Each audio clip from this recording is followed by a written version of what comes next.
Bom dia aos presentes. Dando continuidade ao ciclo de atualização em assistência farmacêutica clínica e cirúrgica, hoje a gente vai falar um pouquinho sobre interação medicamentosa. Tá? Eu sou farmacêutico-chefe de seção aqui do Serviço de Farmácia do INCOR, responsável pelas farmácias da internação e pela nossa central farmacêutica de distribuição. Durante a aula eu vou falar de alguns medicamentos, eu vou fazer alguns apontamentos aí, então deixar uma declaração de conflito de interesse, que eu vou estar citando alguns fármacos aqui, mas eu não tenho nenhum vínculo com nenhuma indústria farmacêutica, tá? Sou funcionário da instituição, ok? Agenda, como é que essa aula vai estar sendo desenvolvida e desenrolada? Então, a gente vai falar um pouquinho dos objetivos da interação, falar um pouquinho da definição, qual a importância das interações, os tipos de interação que nós temos, os fatores relacionados ao paciente, os fatores relacionados ao fármaco, os mecanismos em que ocorrem essas interações, o que a gente deve fazer, como é que a gente pode lidar com essa situação. Os projetos que o serviço de farmácia tem em andamento aí, em interface com as diversas áreas da instituição, nós temos muitos projetos andando aí junto com a enfermagem, junto com a nutrição, com a equipe médica, a gente vai falar um pouquinho sobre esses projetos. Vou interagir com vocês um pouquinho aí no final, vamos ver, a internet aqui eu fiz um teste, vamos ver se ela vai estar nos ajudando aí no final. E a conclusão. Então, o desenrolar da aula vai ser desta forma. Então, qual o objetivo? Por que eu preciso associar? Estamos falando de interação medicamentosa, medicamento junto com medicamento, com outras coisas que nós vamos citar daqui a pouco. Qual é o objetivo dessa associação de medicamentos? Né? Por que eu preciso desta associação? Então, primeiro, potencializar os efeitos terapêuticos. Às vezes é importante. A gente vai falar aqui de mecanismo farmacodinâmico. Eu posso dar um medicamento junto com outro e potencializar a ação de um dos dois. Eu não preciso elevar a dose, não preciso aumentar a dose de alguns medicamentos. Eu posso diminuir efeitos colaterais também. Então, é outro mecanismo farmacodinâmico. Associo um fármaco com outro para diminuir o efeito colateral. É um antineoplásico, vou dar aí um ondansetrona junto, alguma coisa desse gênero. Diminuir a dose terapêutica. 2 antibióticos, um aminoglicosídeo, com glicopeptídeo. Então, eu posso fazer o quê? Fazer uma diminuição de dose desses antibióticos para quê? Para evitar ou para diminuir esse efeito nefrotóxico que eu tenho desses medicamentos. Prevenção de resistência. Mas isso clássico que a gente tem aí são de quem? Dos medicamentos para tuberculose. Então, por que tem a associação das três, o quádruplo aí, o tratamento quádruplo aí para tuberculose? Para prevenir essa resistência antimicrobiana. Obtenções de ações múltiplas e amplas. Eu dou um medicamento, ele tem uma ação, eu associo ele com outro medicamento, eu tenho uma ação maior, então consigo ter associações aí que podem nos dar este parâmetro. E o importante, mas temos que tomar muito cuidado, é proporcionar maior comodidade ao paciente. O paciente toma 5, toma 6, toma 10 medicamentos diferentes ao dia. Né? Eu vou ficar dando para o paciente medicamento o quê? Cada 2 horas, cada 3 horas, cada 4 horas. O que eu conseguir colocar tudo no mesmo horário aí é melhor para o paciente, uma maior comodidade. Observando se há uma interação perigosa ou não há. Ok? Então, definição. Na verdade, a gente, quando fala de interação medicamentosa, a gente acaba pensando muito, né? A gente é levado a pensar em interação medicamento junto com medicamento. E a gente vai falar aqui, no decorrer da aula, que a gente não vai falar só de interação entre medicamentos. Tá? Então, na verdade, definição de interação é um evento clínico em que os efeitos de um fármaco são alterados pela presença de outro fármaco, mas não é só fármaco. Eu posso ter um alimento.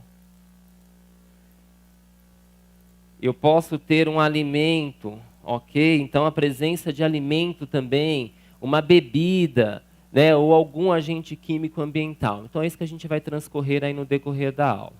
Tá? Então, não é somente medicamento junto com o alimento. Ou com o medicamento, perdão. Né, epidemiologicamente, o que a gente pode falar aí? Por que é importante conhecer um pouco a nossa população específica? Né? A gente tem dados da ONU aí que mostram que em 2050 o planeta terá 2 bilhões de idosos. O que a gente pegou idoso? Idoso, poliqueixoso, polimedicado, né? A gente tem aí a curva, aí, a nossa pirâmide aí, mostrando, né, o nosso censo mostra cada vez que nossa pirâmide está se invertendo aí, a gente está tendo, a gente tinha muito mais jovens na década passada, meados do século passado, perdão, a nossa população está envelhecendo por conta do quê? Né, por conta de novas tecnologias, por conta de medicamentos aí, então cada vez mais a gente vê uma população cada vez mais idosa, mas também tomando muito mais medicamentos, entra aí a parte de interação. Em 1950 eles eram 200 milhões, né? E a gente vai ter aí, né, 100 anos depois, 2 bilhões de idosos. Quando a gente fala no Brasil, né, o Brasil a gente tem aí, olha, a Organização das Nações Unidas estima que em meados deste século aí, 30% da população no Brasil e em outros 64 países terão mais de 60 anos. Então é um fator bastante preocupante aí, ou bastante importante. Dados epidemiológicos institucionais aí que a gente tem, que eu trouxe um pouquinho também para apresentar para a gente. O nosso paciente ambulatorial, que são dados da nossa farmácia ambulatorial. O nosso paciente ambulatorial, ele consome em média 7 medicamentos diferentes. Tá? 7 medicamentos diferentes, não é um captopril 3 vezes ao dia, é um medicamento. Tá? Então, são 7 medicamentos diferentes. Imagine um paciente com 70 anos, 75, 80 anos, ter que tomar 7, 8, 10 medicamentos diferentes. A gente tem paciente no ambulatório que a gente já atendeu com 20, com 25 medicamentos diferentes ambulatorialmente. Não estou falando de paciente internado. Paciente internado, já chegamos a ter na UTI um levantamento que foi feito no passado, aí num único dia o paciente fazendo uso de 37 medicamentos diferentes num único dia. Tá? O que interage com o que aí? O que interage com o que aí? Tudo interage com tudo. Como é que a gente vai lidar? Como é que a gente vai trabalhar com essa situação? Como é que a enfermagem vai fazer o aprazamento de horários para aquele paciente? Né? Então, é uma situação bastante complicada aí quando eu falo desse tipo de perfil de paciente. O nosso paciente institucionalizado, o nosso paciente internado, ele consome em média de 8 a 10 medicamentos diferentes ao dia. Tá? Aí trouxe alguns dados importantes. Então, 13% dos nossos pacientes eles podem desenvolver uremia durante o tratamento com anti-inflamatório não hormonal, certo? Que são associados à dose e uso de diuréticos de alça. Então, o perfil do nosso paciente usa muito diurético de alça. Tá? Em um curto período de tratamento, ele pode desenvolver lá uma insuficiência renal. Tá? 25% dos idosos americanos admitidos em instituição de longa permanência é decorrente da incapacidade de tomar seus medicamentos corretamente. Pessoa de 70 anos, toma 5, 6, 7, 10 medicamentos diferentes. A gente até comenta, né? Então a gente tem hoje bastante mecanismos de segurança para alguns medicamentos, né? Para evitar que criança abra. Quer dizer, um você tem que apertar a tampa, girar, outro você tem que tomar na forma de xarope, uma colher, uma medida. Um idoso que tem uma coordenação motora afetada, que não tem força motora, como é que ele vai abrir esse medicamento? Como é que ele vai fazer uso disso? Né? Vamos deixar isso pronto para o paciente, vou pegar um comprimidário, deixar isso quem? Qual a embalagem que eu deixo isso para o idoso para fazer o uso desse medicamento? Ele vai lembrar do horário correto? Então são algumas coisas aí que a gente precisa pensar bastante. Tá? Outro dado importante que eu trouxe aqui para a gente poder discutir aí. Estima-se que o risco de apresentar interação medicamentosa seja de 13% para idosos que tomam 2 medicamentos. Qual idoso hoje que toma 2 medicamentos apenas? Certo? Esse índice sobe para 52% quando eles recebem 5. E ele pode chegar a 82% quando é igual ou superior a 7. O que eu acabei de apresentar? Os nossos pacientes institucionalizados, nossos pacientes internados, eles tomam de 8 a 10 medicamentos diferentes. Então, qual é o risco? Qual é a chance? Qual é a probabilidade que eu posso ter desse paciente ter uma interação medicamentosa? 82%. Então, é um dado bastante preocupante para nós aí. Tem um estudo que foi realizado em 2005, né? Tem uma parceria aqui com o professor Jacó, aqui do HC, então foi feito aqui dentro do HC, Tá? Mostrou que quase 62% dos idosos apresentaram pelo menos uma reação adversa, sendo que 15% foram relacionados à interação medicamentosa potencial. Nós temos dados na literatura que eles mostram que aproximadamente 30% até 35% de paciente institucionalizado, paciente internado, ele está internado decorrente do quê? De uma reação adversa a medicamento. Uso incorreto do medicamento. Então, 30% a 35% desses pacientes. Ok? A gente fez um trabalho dentro da farmácia há 2 anos passados, há 2 anos, e a gente pegou o paciente de pronto-socorro. A gente avaliou o paciente de pronto-socorro, que deu entrada no pronto-socorro, que fazia uso de varfarina, o anticoagulante.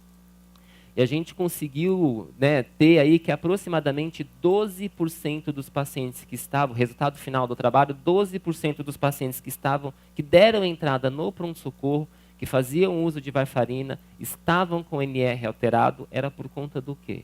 Não fazer uso da medicação corretamente. Ok? Era uma interação com o alimento, era não tomar no horário adequado, era não fazer uso da dose que foi prescrita, não ter um acompanhamento. Então, tem fatores aí bastante importantes para a gente discutir. Então, o que eu vou falar aqui? A gente vai, como eu falei no começo, não vou passar somente interação medicamento junto com medicamento. A gente vai falar um pouquinho de medicamento com álcool, medicamento com alimento, medicamento com tabaco, medicamento com fitoterapia. A gente vai falar um pouquinho sobre isso. Então, a importância, ou os tipos de interação que a gente tem. Então, a gente tem 2 tipos de interação. Interação benéfica, interação indesejável. Interação benéfica. Então, o médico está procurando aquela interação. É importante que essa interação aconteça. Ok?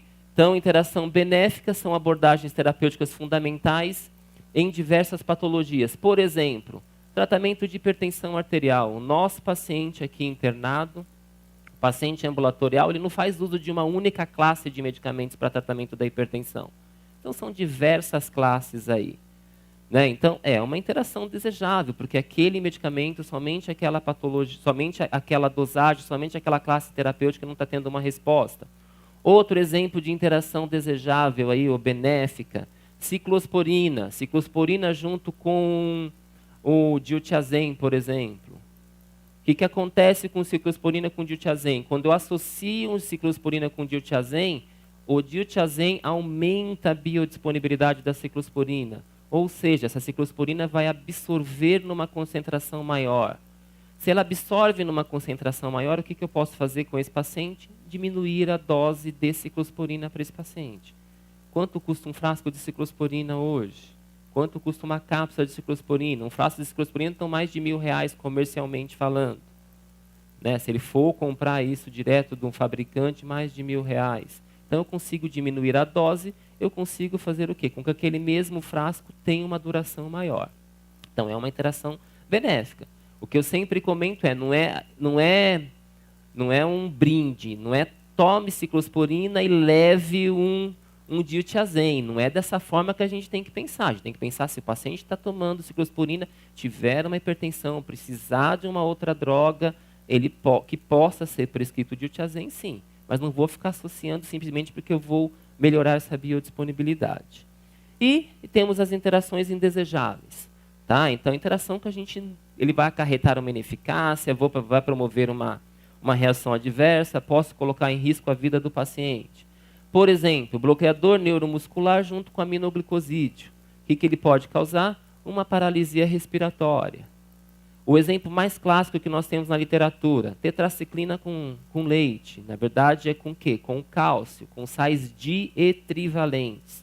Então, o que acontece? Desmistificar aquela coisa, de todo antibiótico, porque antibiótico é forte, antibiótico tem que ser tomado com leite ou com estômago cheio. Então, pega um tetraciclina e dá com leite. Não vai ter uma absorção, ele vai formar um quelato insolúvel e não vai ser absorvido. Então, tomar cuidado com esse tipo de orientação. Tá? E os fatores que a gente pode comentar aí com relação às interações, fatores ligados ao paciente, fatores relacionados ao fármaco. Tá? Fatores ligados ao paciente, fator genético. Então, a gente vai falar um pouquinho daqui a pouco sobre sobre mecanismo de interação. Então, por exemplo, o mecanismo farmacocinético. Um dos mecanismos farmacocinético, biotransformação.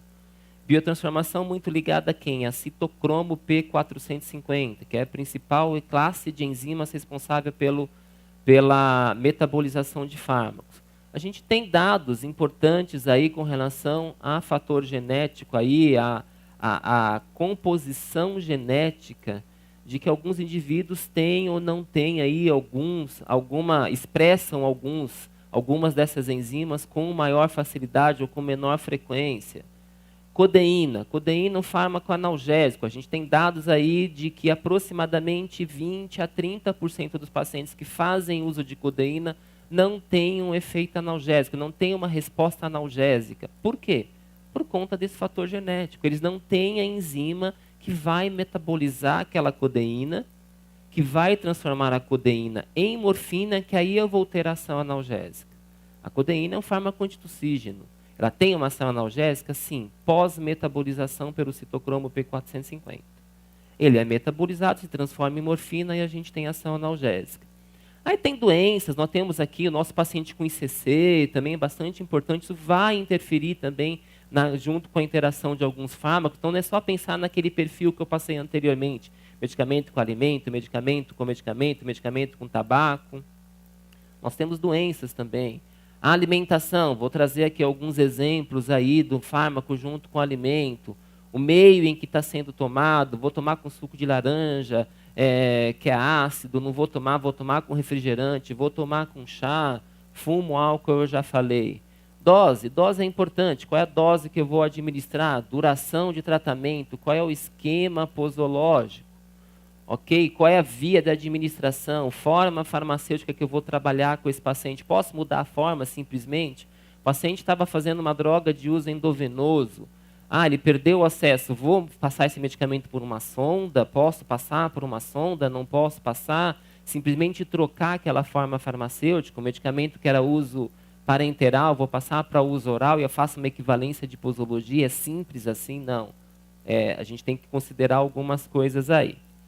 Com relação ao tipo, a gente tem basicamente literaturas, né, ou enfim, dois tipos aí que a gente pode estar relevando, que eu vou fazer no final da aula, vou mostrar como é que a gente pode avaliar esses tipos.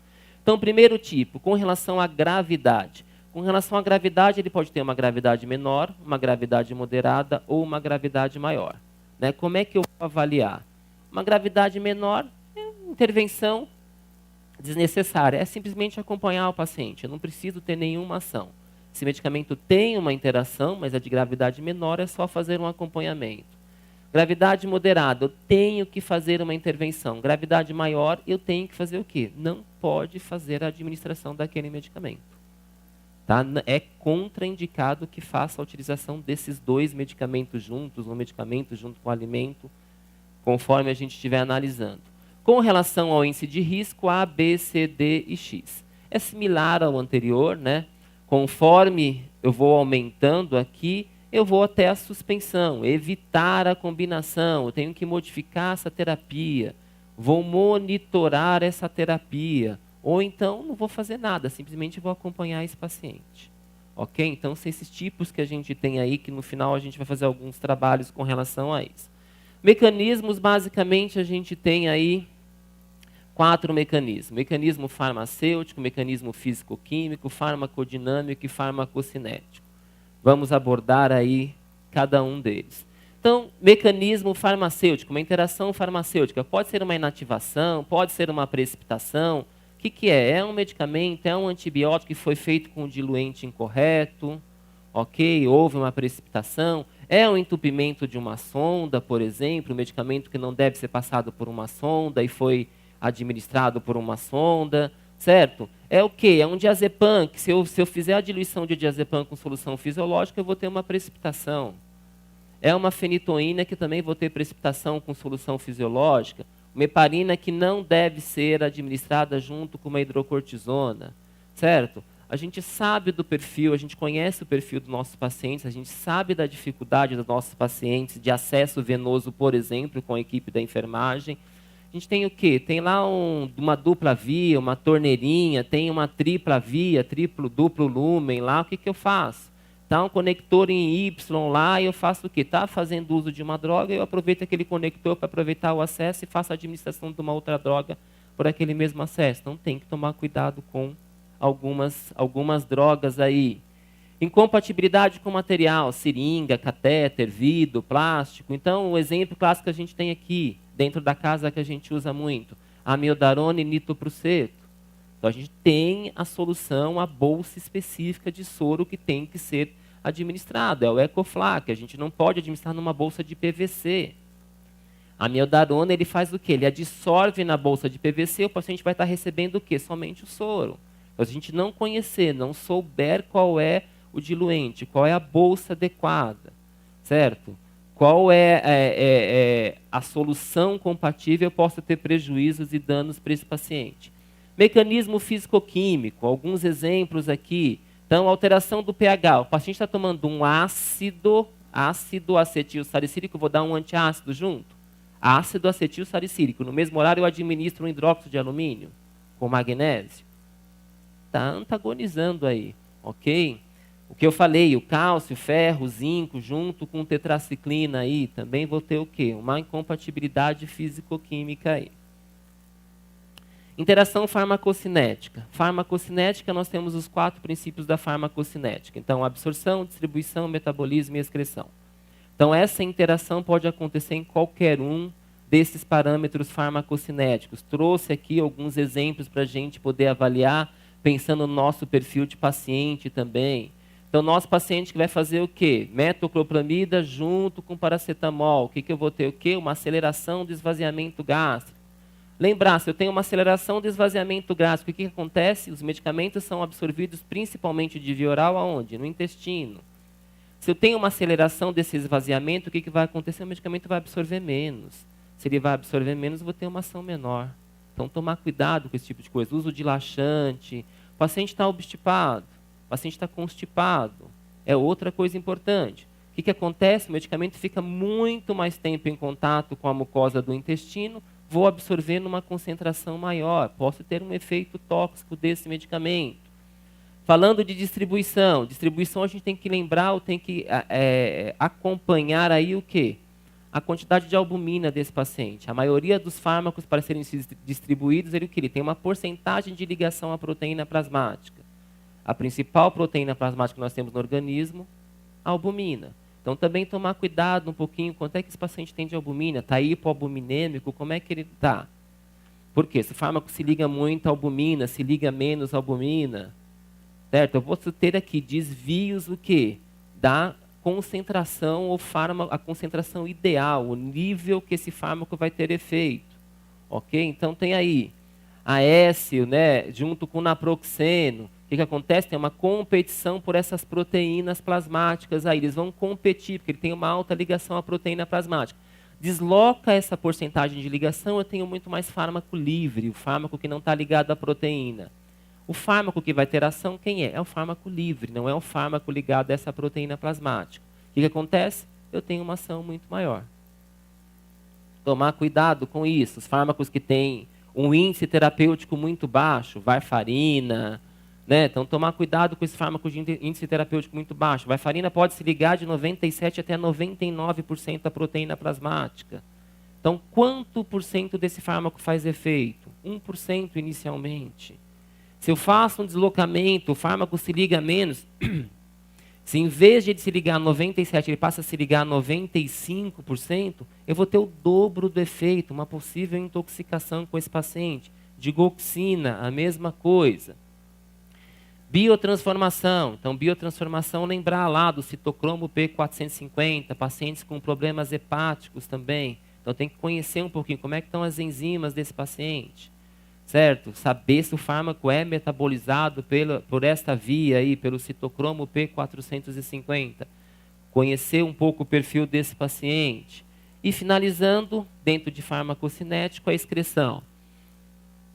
O paciente está intoxicado, eu posso fazer o quê? Eu posso dar um bicarbonato, eu posso fazer o quê? Aumentar a excreção por eu alcalinizar essa urina. Então, eu administro bicarbonato por quê? Por conta de uma intoxicação, por exemplo, com barbitúrico. para facilitar a eliminação deste fármaco, para promover a eliminação desse fármaco, por exemplo, por conta de uma intoxicação. E aí temos inibidores da ECA junto com o lítio, então tem um aumento na reabsorção tubular, então vou ter o fármaco indo de novo para a corrente sanguínea, então tomar um cuidado que tem que fazer ajuste de dose por conta disso.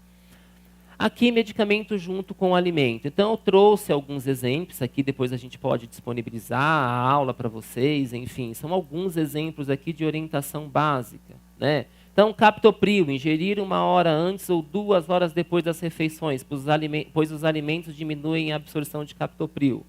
A gente toma um pouco de cuidado aqui dentro da instituição, a enfermagem quando vai fazer o aprazamento, a gente quando vai estar fazendo uma avaliação da prescrição. Mas o paciente em casa, paciente na sua residência, o médico saiu daqui, toma um comprimido 3 vezes ao dia, toma um comprimido cada 8 horas. O paciente normalmente sai com qual informação? Tomar o quê? 3 vezes ao dia, ele põe café, almoço e janta. Tomar um captopril, café, almoço e janta, ele não vai ter uma diminuição dessa absorção. Então, eu vou ter aí um agravante bastante preocupante com relação à ação desse medicamento. Tá? Cefalexina, vamos pegar a amoxicilina, um antibiótico bastante utilizado. Ele pode ser ingerido com alimento. Então, infelizmente, eu sei que seria muito mais fácil para nós se a gente tivesse uma informação padronizada. Toda aquela classe de medicamentos, aqueles antibióticos, por exemplo, se for antibiótico, ele pode ser administrado com alimento ou não pode. Os antipertensivos, ele tem que ser administrado estômago vazio ou não, mas infelizmente a gente não tem essa informação padronizada. Na verdade, a gente não pode seguir uma padronização. A gente tem que conhecer medicamento por medicamento. Tá? Então, tem 2 tabelas aí. Omeprazol. O omeprazol tem que ser administrado em jejum. Por quê? Porque senão eu vou diminuir a absorção. Prednisona, administrar com alimento. Metoclopramida, 15 minutos antes das refeições. Então, nós temos aí algumas informações importantes relacionadas a alimento. Além disso, então falamos do mecanismo farmacêutico, falamos do mecanismo farmacocinético, agora vamos falar do mecanismo farmacodinâmico. Então ele pode causar uma modificação do efeito bioquímico ou fisiológico. Então é aquela história que a gente tinha do agonista-antagonista. Tá? Então lembrar de farmacodinâmica é aquela ligação fármaco-receptor, né? Aquela chave fechadura. Então, a gente pode ter um antagonismo. O antagonismo, o que é? Eu estou administrando um fármaco, vou dar outro que vai fazer o quê? Vai cortar o efeito desse fármaco. 1 mais 1 é igual a 0. Um está antagonizando o efeito do outro. Certo? Os exemplos que a gente tem. Então, utilização de naloxona, que é um antagonista opioide, nos quadros de depressão respiratória causada pela morfina. Certo?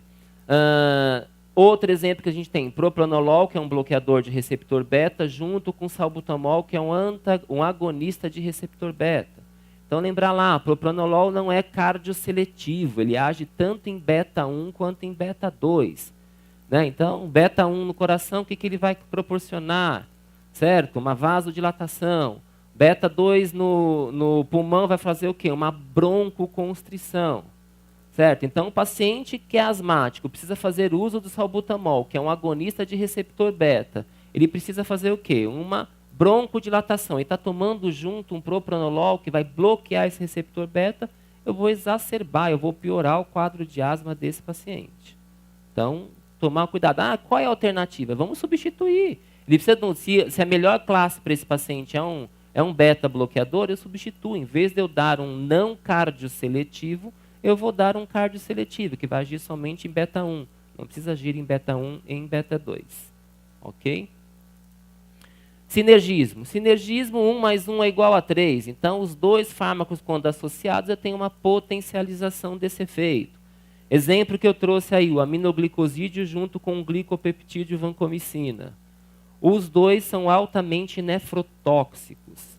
Tanto o aminoglicosídeo quanto a vancomicina. O que eu consigo fazer? Quando eu associo os 2, eu tenho um sinergismo, porém eu consigo diminuir a dose para eu ter a mesma resposta.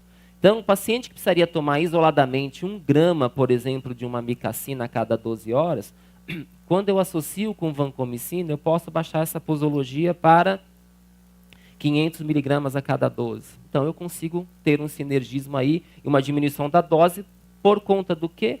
dessa nefrotoxicidade e diminuir também, obviamente, essa reação adversa.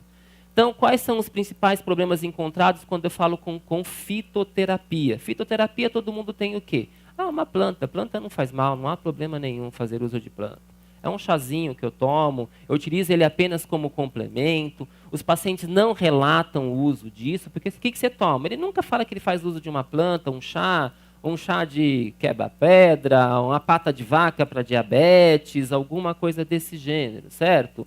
O fácil acesso, né, o uso indiscriminado, é o mito de que é um remédio natural, mas temos uma interação bastante comum, que é a indução ou a inibição daquelas CYPs, daquele citocromo P450. Então, olha lá, erva de São João, bastante utilizada junto com a digoxina. Eu tenho uma indução dessa glicoproteína P intestinal, provocando diminuição de aproximadamente 20% da biodisponibilidade da digoxina. Erva de São João com ciclosporina também. Então, eu levo o paciente o quê? A níveis subterapêuticos do fármaco. Aí o paciente chega na instituição, não tem uma resposta, a gente faz uma dosagem de ciclosporina, está super baixa. O que o senhor está fazendo? Não estou fazendo nada de diferente. Até você conseguir extrair, retirar a informação desse paciente, que ele faz uso de algum fitoterápico, então tem que ficar bastante de olho nisso. Ginseng com nifedipina, cava-cava, junto com paracetamol, anti-inflamatório não esteroidal, varfarina e alho, enfim, eu trouxe alguns exemplos aí. A lista é muito maior do que essa, é óbvio. Tá? Outra coisa bastante importante, interação medicamento com álcool. Tá? Então, qual é o mecanismo de ação? Na verdade, é no metabolismo do álcool. Então, o álcool etílico se metaboliza através da álcool desidrogenase, transformando em aldeído. O aldeído se metaboliza através da aldeído desidrogenase, formando um produto não tóxico. O que acontece? Eu tenho alguns medicamentos que eles fazem o que a gente chama de efeito disulfiram aí. Ele impede essa metabolização do aldeído, a transformação do aldeído nesse produto não tóxico. Então, o que acontece? Eu elevo os níveis de aldeído, que é um produto altamente tóxico. Tá? Então, medicamentos que eu tenho aí que tem, por exemplo, essa relação do tipo de sulfiram com álcool. Isoniazida, nitrofurantoína, sulfametoxazol mais trimetroprima, isosorbida, nitroglicerina, alguns medicamentos que a gente usa na instituição. Então, conversar com o paciente na hora do momento da alta hospitalar, o paciente que vem ambulatorialmente, informá-lo, questionar se ele faz uso de álcool ou não. Tá? Coisa que eu trouxe aqui que eu achei bastante importante. Varfarina e fenitoína. Então, meia-vida plasmática, que são 2 fármacos, desculpe, em alcoolistas crônicos. Então, o controle é isso que eu tenho, a meia-vida plasmática. Com o paciente alcoolista, de 41 passa para 27, meia-vida plasmática. Então, o fármaco vai ser eliminado muito mais rapidamente. Aí o paciente baixa no nosso PS sangrando, baixa com algum problema aí, a gente não entende o porquê. O medicamento, vai fazer doseamento, vou avaliar esse medicamento, está tomando corretamente, porém, ele faz uso do álcool. Medicamento junto com tabaco, certo? Então, o hábito de fumar, ele diminui o quê? A diurese do nosso paciente. Então, é um hormônio antidiurético aí. Estudos em humanos sobre a ação da furosemida em fumantes eventuais constataram menor diurese. Furosemida é um diurético potente. Tá? Então, o que acontece? Eu tenho um diurético potente, o paciente faz uso do tabaco, aí faz uso de cigarro, e ele tem uma diminuição dessa diurese, não tem uma resposta adequada. Vamos aumentar a dose, vamos associar outro diurético. Será que precisamos disso? E aí, similar ao que eu fiz no anterior, eu trouxe alguns exemplos aqui, né? Depuração, eliminação dessas drogas pós-tabaco. Então, olha quanto é de eliminação, passa para 100 ml por minuto da teofilina, varfarina, 38,1, a meia-vida plasmática dela também é alterada por conta do tabaco. Tá? Medicamentos com exames laboratoriais, outra coisa bastante importante que a gente tem aí. Trouxe acho que 2 slides aí também para poder apontar isso. Então, o que eu tenho? O ácido úrico. Então, o paciente faz lá um exame de ácido úrico, o médico solicita e dá um resultado falso. Certo? A gente tem uma alteração desse ácido úrico, por quê? Porque está usando algum desses medicamentos. Então, é um resultado que o médico, está com o ácido úrico alterado, mas será que não é por conta de alguns medicamentos? Tem que se fazer uma avaliação. Dosagem de plaquetas. A alteração por conta de quem? Desses medicamentos anticoagulantes, antiagregante plaquetário, valor de protombrina também por conta desses medicamentos, dosagem de albumina com contraceptivos orais, penicilina, antibióticos da classe de sulfas. Então, tomar um pouco de cuidado, tem que entender o perfil desse paciente, que eu posso ter um exame que está alterado, mas na verdade está alterado por conta do quê? Por conta do uso do medicamento. Não necessariamente eu preciso entrar com uma intervenção, uma nova intervenção, ou vamos suspender esse medicamento e trocar por de alguma outra classe, ou algum outro que não interfira neste parâmetro laboratorial. Enfim, como eu minimizo essas interações? O que eu tenho que fazer? Qual é o meu papel? Qual é o papel de todo mundo que está aqui dentro? O papel da equipe multi como um todo? Então, evitar a polifarmácia, evitar o uso de múltiplas drogas sempre que possível. Infelizmente, o perfil do nosso paciente, o perfil do hospital, atendimento terciário é extremamente difícil. Como é que eu vou conseguir evitar o uso de múltiplas drogas? Mas, quando for possível, evitar essas associações. Perguntar ao paciente sobre as medicações atualmente usadas antes de prescrever novas substâncias. Infelizmente, o paciente ele não é olhado de uma forma logística, ele é olhado compartimentado. Então, ele passa aqui no cardio, ele vai no HC no gastro, ele vai no HC na gineco, vai no HC no neuro, e vai no endócrino, e cada um vai olhar o seu compartimento. Às vezes, acaba esquecendo de olhar o paciente como um todo. Certo? O que esse paciente toma para outras patologias? O que esse paciente precisa ou não de medicamentos? Então, é uma situação bastante importante. Tem duplicidade de medicamentos aí. Um prescreve enalapril aqui, o outro prescreveu captopril lá. Ah, porque eu estou com tosse. Aí ele vai lá no outro e prescreve outro. Só que o paciente não sabe. Eu tenho que continuar tomando, não tenho que continuar tomando. O paciente vai no cardio, prescreve 10 unidades de insulina de manhã. Vai no endócrino, o endócrino passa para tomar 15. Ele toma 10, ele toma 15, eu sigo o cardio, eu sigo o endócrino. Quer dizer, ele tem que se conversar. Esse papel também é importante nós na orientação. Não estou falando somente dos médicos, não. Nós, farmacêuticos, nutricionistas, enfermagem, orientar o paciente com relação a tudo isso. Revisar regularmente como é que está o tratamento desse paciente, o progresso farmacológico. E, quando dúvidas, consultar a farmacologia para esclarecê-las. Outra coisa importante que a gente tem, fazer a seleção de medicamentos dentro do hospital, dentro do ambiente hospitalar. O que a gente pode fazer aí? A gente tem uma padronização, então também fazer essa avaliação durante a padronização.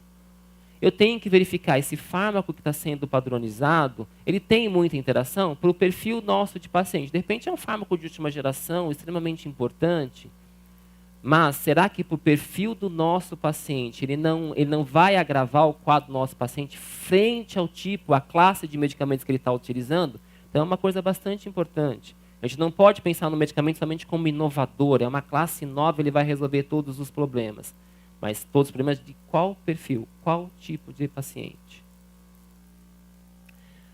Algumas dicas, fármacos de risco que a gente tem aí, que tem maior propensão para interação adversa. Então, anticoagulante, digitálico, hipoglicemiantes, agente nefrotóxico.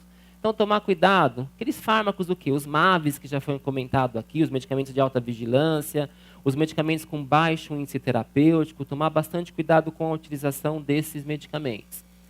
O que a gente tem como farmácia que a gente pode estar fazendo, a gente aplica aqui dentro da instituição com os nossos pacientes transplantados, por exemplo. A gente tem a farmacêutica doutora Mariana que faz orientação aos pacientes transplantados. A gente tem uma tabela de orientação. Então, com números, cores, símbolos, que a gente pode fazer orientação desse paciente. Então, alendronato, glibenclamida, e a gente vai fazendo orientação. Alendronato para tomar de manhã, na hora que o galo está cantando. Certo? Com o quê? Com água, glibenclamida, tomar na hora do café e tomar à noite, na hora do jantar e assim por diante. Então, são tabelas que acabam auxiliando o paciente na utilização de medicamentos. Por quê? Porque eles tomam muitos medicamentos. Qual é o melhor horário? Qual é a melhor forma de administrar esse medicamento? Com o tipo de bebida que eu vou ingerir, com água, com suco, com leite, o que eu vou fazer? Lembra que a gente falou lá do leite. O leite faz o quê? O leite pode cortar o efeito de alguns medicamentos, aquele tetraciclina que eu falei, o suco. Um suco de fruta, um suco de laranja recém-preparado, extremamente ácido, posso cortar o efeito de alguns medicamentos. E assim por diante. Projetos que a gente tem em andamento dentro da instituição. Então, a gente está finalizando aí uma tabela para disponibilizar para todos aqui dentro da instituição, com interação medicamento junto com o medicamento. Então, a gente está finalizando esse trabalho. Tá? Interação medicamento-alimento, a gente finalizou, então vocês vão estar recebendo muito em breve aí via intranet aí. A relação, então foi fechado um trabalho bastante importante, que foi feito um manual de interação de medicamento com o alimento.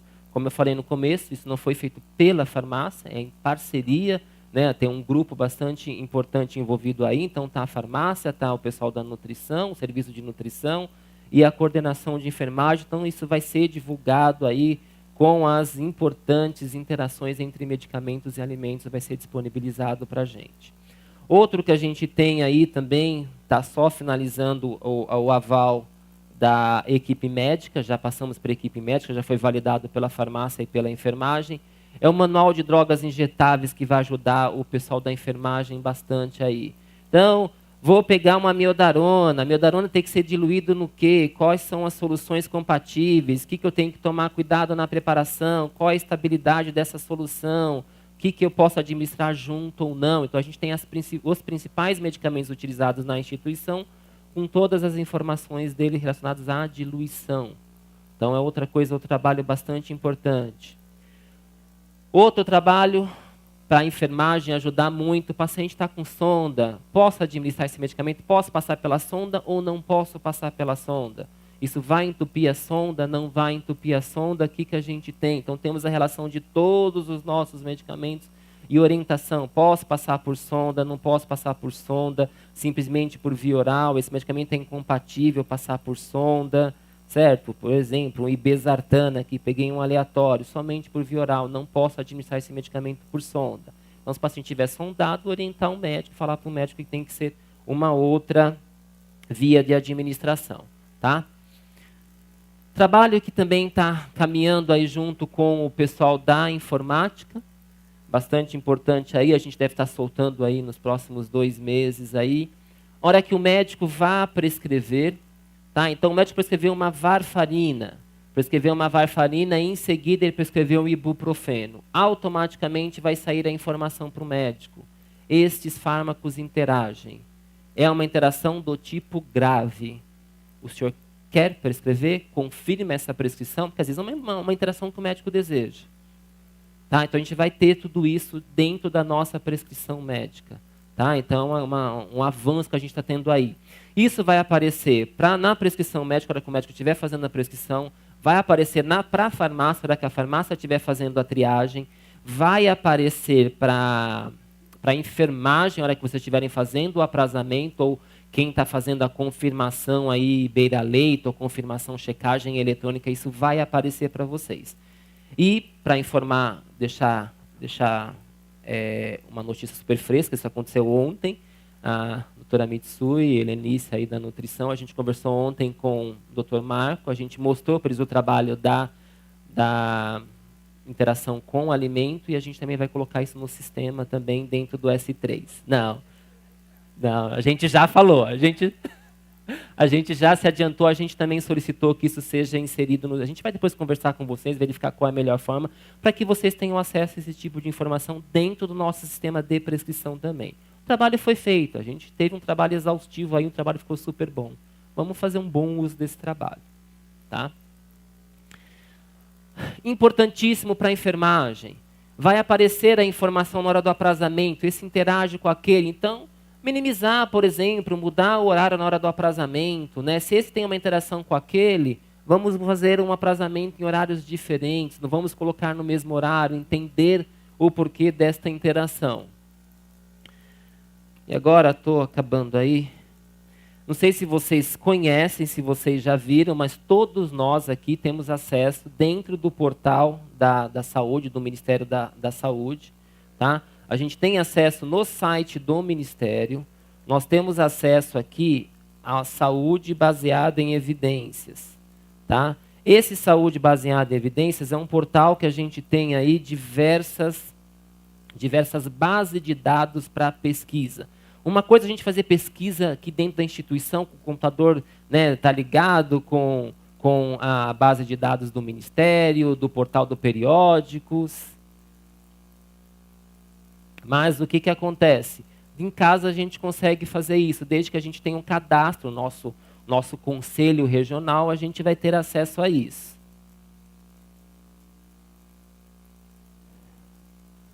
Enfim, não está abrindo lá, o que acontece? Aqui dentro dessas bases de dados, a gente tem várias bases de dados. Por exemplo, o que a gente vai utilizar é o do Micromedex, tá? Então tem um dos portais que a gente tem aí é do Micromedex. Dentro do Micromedex, o que a gente pode fazer? Eu posso pegar e fazer a busca por medicamentos. Então, eu pego todos os medicamentos do paciente, eu insiro nesse portal e ele faz análise para mim. Ele vai dar a classificação de risco, aquela classificação de risco que eu passei no começo. Uma interação maior, menor, moderada. Então, tenho essas informações. Era esse tipo de interação que a gente ia fazer, mas a internet aqui não está abrindo, não sei se o portal está fora. Mas, enfim, opa. Tá. E aí, vocês vão ter acesso aqui. A gente vai acessar os periódicos. E dentro desse periódico, a gente pode fazer uma brincadeira aí, pegando vários medicamentos aí, verificar o grau de interação. Então, a gente tem que entrar com a senha, tem que fazer o cadastro dessa senha. Então, aqui a gente tem todos os tipos de conselho regional aí.